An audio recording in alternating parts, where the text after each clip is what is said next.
آپ صلی اللہ علیہ وسلم نے فرمایا جس نے 33 دفعہ سبحان اللہ کا، 33 دفعہ الحمدللہ، 34 دفعہ اللہ اکبر، یہ تسبیحات فاطمہ۔ اسی طرح آپ صلی اللہ علیہ وسلم نے فرمایا جس نے 100 دفعہ لا الہ الا اللہ وحدہ لا شریک لہ لہ الملک ولہ الحمد وہو علی کل شیء قدیر، یہ کلمہ ہے، آپ نے فرمایا جس نے 100 دفعہ پڑھا، 100 دفعہ رات شام کو پڑھا،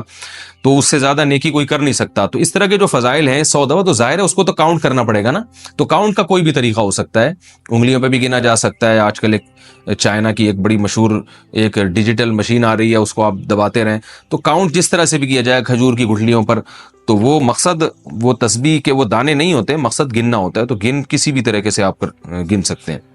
رات کو تسبیح فاطمی کب پڑھیں؟ رات کو تسبیح فاطمہ وتر کے بعد پڑھنی چاہیے یا جب بستر پر بیٹھیں تب پڑھنی چاہیے؟ جاوید احمد کشمیر سے۔ دیکھیے جب یہ بستر پہ لیٹ جائے نا اس وقت پڑھنے کا حکم ہے۔ حدیث ہے رسول اللہ صلی اللہ علیہ وسلم کی صحیح حدیث ہے، حضرت فاطمہ رضی اللہ تعالی عنہا نبی صلی اللہ علیہ وسلم کے پاس آئیں، عرض کیا کہ یا رسول اللہ میں گھر میں بہت خدمت کرتی ہوں، ہاتھوں پہ نشان پڑ جاتے ہیں چکی پیسنے سے، کوئی گھر میں خادم کا انتظام کر دیں۔ آپ صلی اللہ علیہ وسلم نے فرمایا میں تمہیں ایسا عمل نہ بتاؤں جو خادم سے بہتر ہے؟ فرمایا ضرور بتائیے۔ تو آپ صلی اللہ علیہ وسلم نے فرمایا 33 دفعہ، فرمایا جب تم بستر پہ سونے کے لیے لیٹ جاؤ، حضرت علی سے بھی آپ نے فرمایا، حضرت فاطمہ سے بھی، کہ جب بستر پہ سونے کے لیے لیٹ جاؤ، ایک روایت میں آتا ہے کہ آپ صلی اللہ علیہ وسلم خود حضرت فاطمہ کے گھر گئے اور حضرت علی اور حضرت فاطمہ کے درمیان میں بیٹھ کے آپ نے ان کو نصیحت فرمائی کہ جب تم سونے کے لیے بستر پہ لیٹ جاؤ 33 دفعہ سبحان اللہ، 33 دفعہ الحمدللہ اور 34 دفعہ اللہ اکبر پڑھو۔ یہی تسبیحات پڑھنے کا حکم ہر نماز کے بعد بھی ہے، اور رات جب ہم سونے کے لیے لیٹ جائیں تو اس وقت بھی ہے۔ تو یہ وتر کے بعد نہیں پڑھے جائیں گے، بلکہ جب آپ بستر پہ سونے کے لیے لیٹ جائیں تو اس وقت پڑھی جائے گی یہ تسبیح۔ اور اس کی یہ فضیلت ہے کہ آپ صلی اللہ علیہ وسلم نے اپنے داماد اور اپنی بیٹی کو یہ تسبیحات بتائیں، اور فضیلت یہ بتائی کہ یہ گھر میں خادم سے بہتر ہے، یعنی خادم سے تمہیں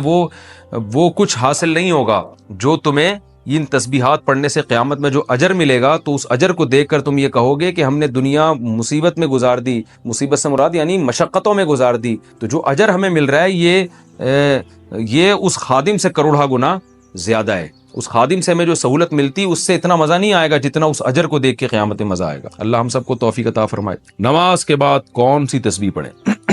نماز کے بعد میں نے امام صاحب اور بہت سے لوگوں کو کچھ تسبیح پڑھتے ہوئے دیکھا ہے، کیا نماز کے بعد کوئی خاص تسبیح ہوتی ہے پڑھنے کی یا پھر کچھ بھی پڑھ سکتے ہیں؟ عبداللہ کراچی سے۔ کچھ بھی پڑھ سکتے ہیں لیکن جو سنت تسبیح ہے وہ پڑھنی چاہیے۔ تو فرض نماز کے بعد تو آپ صرف اللہم انت السلام و منک السلام تبارکت یا ذا الجلال والاکرام پڑھیں، اس کے بعد سنت موقدہ پڑھیں، اس کے بعد پھر آپ 33 دفعہ سبحان اللہ، 33 دفعہ الحمدللہ، 34 دفعہ اللہ اکبر یہ بھی پڑھ سکتے ہیں، یا 33 دفعہ سبحان اللہ، 33 دفعہ الحمدللہ، 33 دفعہ اللہ اکبر، اور ایک دفعہ پھر لا الہ الا اللہ وحدہ لا شریک لہ لہ الملک ولہ الحمد وہو علی کل شیء قدیر یہ بھی پڑھ سکتے ہیں۔ اللہم لا مانع لما اعطیت ولا معطی لما منعت ولا ينفع ذا الجد منک الجد، یہ بھی آیت الکرسی بھی۔ اس کے علاوہ بھی تسبیحات ہیں، بہت سے مساجد میں آج کل وہ